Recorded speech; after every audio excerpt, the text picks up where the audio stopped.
Hey guys, it's Ash from the Awakened State. So today I want to talk about our continuation of our series on the chakras and also talk about the solar plexus and dive a little into are chakras real and looking at how can we prove that they do exist. And most importantly, when it comes to understanding the solar plexus chakra, where do we get stuck? Why do we get stuck? And how can we get unstuck? So tune in for this week's video. If you like our videos, please subscribe below.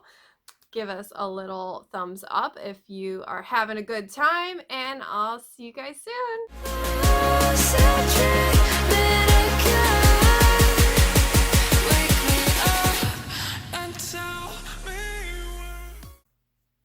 So when it comes to understanding the chakras, a lot of us might be skeptics. We might be like, yeah, but does that really work? I mean, come on.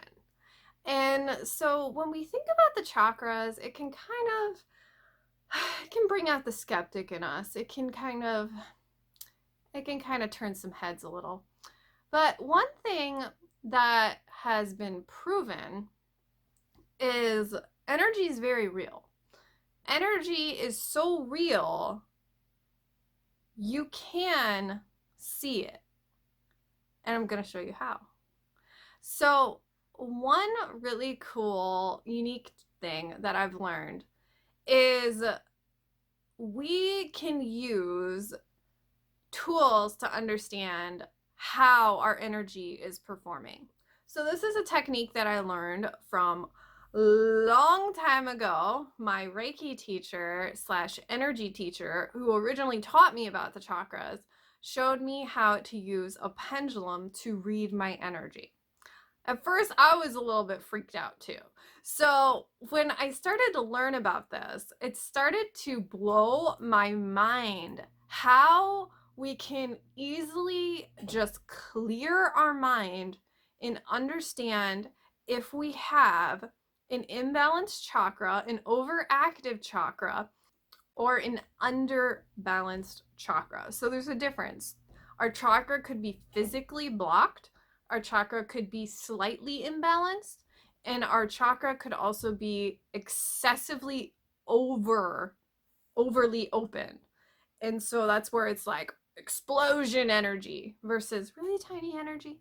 And so you can tell the difference when you use a pendulum through this technique. It's so simple and it's really easy to do. And so one thing you can do is you can start to see that we have energy, okay? And our energy can be contracted and small. It can be completely blocked where it's like stuck. It can be imbalanced where it's just kind of like slightly off. And then it can also be balanced where it's like a perfect rotation, a perfect, I don't know, circle. Perfect circle. Really good band. And basically, we can also have a chakra that's like exploding with energy where it's just so overcompensated that it's just out of control. So, for instance, if someone's like emotionally everywhere, that would be an out of control sacral. Or if someone's like emotionally, or not even emotionally, just like really an over workaholic who's like, oh, just gotta get the work done, gotta hustle, gotta do this, all work, no play, that kind of energy, where they're like have a really, really big solar plexus where they feel like they have to be in control. They have to be doing the things. They have to be doing this, and they won't step back and allow. So that would be a really abundant, overly expressive, like excessively open chakra. So there's a difference. And so one thing that I've learned is we have a pendulum. Now, I'm barely holding this. And so what I can do is I can scan my own energy, or you can have someone else do it. Originally, I was taught to do it from someone else, where they basically read your own energy. But you can do it yourself if you're just like sitting in a chair and your feet are planted firmly on the ground like this. can't see my feet, but my feet are planted firmly in the ground, and you just gently hold it with a firm back, and then you go over each of your chakras.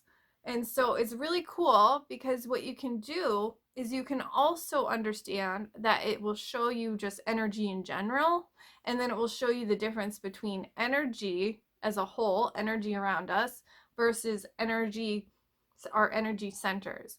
So I'm gonna attempt we're gonna do this live. Okay, so this is the difference. So this is just energy. Now here's a really cool trick.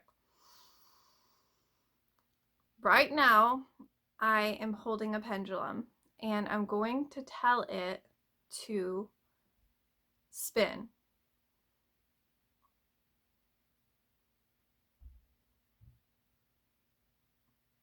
And then I'm going to say spin faster and get bigger and get really, really, really big.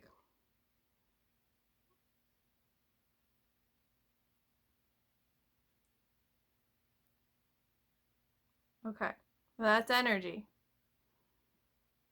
Stop. I'm a magic being.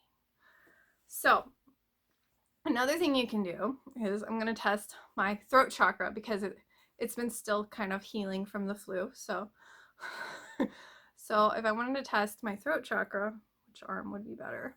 I have no clue. So then I would go like this, and then I would make sure my mind is super clear. I am not going to say spin in circles or anything. It's you wait until your mind's really clear. Breathe in.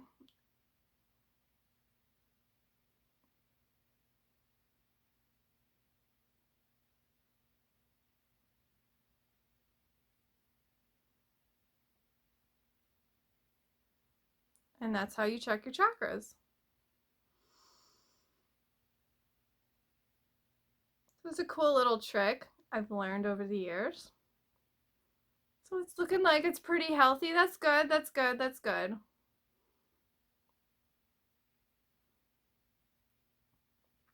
So if you have like a really excessively open chakra, it will be like hugely spinning in circles.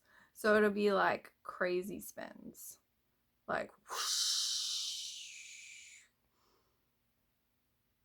Now keep in mind, I'm literally barely touching this thing. I love pendulums. So that would be like an excessively open chakra. Now, if the chakra is blocked, it won't move. It'll just be static. And then if it's imbalanced, it'd be kind of like I said, the wavy tree. So that's a really cool way to understand how your chakras are behaving. Very simple. All you got to do is buy a pendulum from like a little witchy store and you're good to go. So let's talk about the solar plexus. Okay. So the solar plexus chakra is all about understanding action and inaction, and really looking at how we take action from a place of fear or soul. So the solar plexus really shows us a lot about how we show up and take action and how we are displaying our identity, basically. So our identity is connected to our ego is connected to our solar plexus is connected to our self-esteem is connected to how we show up and take action. So it's an interesting little domino effect. And realizing that when our solar plexus is in balance, we may feel a combination of where we are excessively open, where we're a workaholic, constant hustler, never wanting to stop, never wanting to quit, never wanting to slow down. And we're in this space where we're always trying to control the outcome. We could be imbalanced, where we're kind of like we're taking action, but we're not taking action, then we're taking action, and then we're kind of in this like inconsistency kind of, I don't know what I want sort of vibe.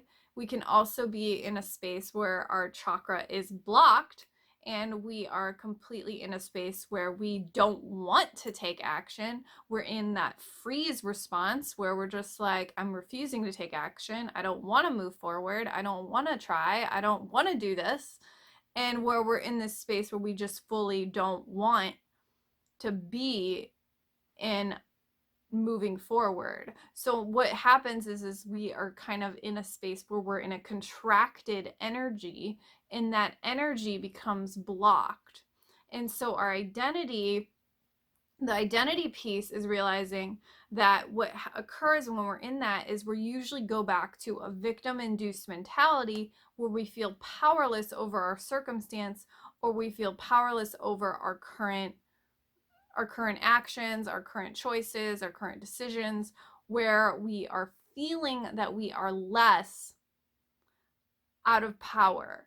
So we're in a space where we feel powerless over circumstance versus powerful over circumstance. So the solar plexus talks a lot about power, our sense of power, our sense of personal power, that sense of drive, motivation, determination, really cranking up that confidence, that certainty, that moment of I need to take action now, because it's in that energy where we're propelled into action that we're activating our sense of magnetism.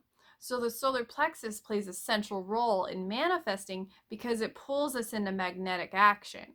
So the solar plexus, when it is imbalanced, as we've been learning, there's different levels of understanding the chakras. When it's imbalanced, we often are heavily taking action from a place of fear or uncertainty or doubt or lack of confidence, or we're in a space of inaction where we're freezing and not wanting to take action due to either overwhelm or insecurities or too much fear or too much dread or any of those emotions where we feel that we cannot do that because what if this happens? What if that happens? What if that happens? And so the fear is too much stronger than the desire. So that will all be displayed in the solar plexus chakra. So I invite you to focus on and ask yourself, where do you feel like you're at in terms of the action taking scale?